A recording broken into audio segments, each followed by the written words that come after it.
রাঙ্গামাটির কাপ্তাই উপজেলায় বন্যায় ক্ষতিগ্রস্তদের ত্রাণের চাল বিক্রির অভিযোগে হট্টগোলের সৃষ্টি হয়েছে। স্থানীয়দের তোপের মুখে পুলিশ হেফাজতে নেওয়া হয়েছে ইউনিয়ন বিএনপির এক নেতাকে।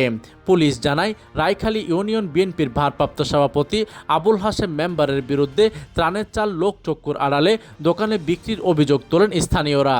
বিকেলে রিফিউজি পাড়া থেকে চাল বোঝায় চাঁদের গাড়ি সহ তাকে এবং চালক নয়ন বড়ুয়াকে হেফাজতে নেয় পুলিশ। এই সময় 2 বস্তা চাল জব্দ করা হয়। চন্দ্রকোনা থানার ওসি জানান, স্থানীয়দের অভিযোগের ভিত্তিতে 2 জনকে হেফাজতে নেওয়া হয়েছে এবং আইনগত ব্যবস্থা চলমান রয়েছে। তবে অভিযোগটি ভুল বোঝাবুঝি দাবি করে উপজেলা বিএনপির সভাপতি জানান, গাড়ির ভাড়ার বদলে চালককে 2 বস্তা চাল দেওয়া হয়েছিল।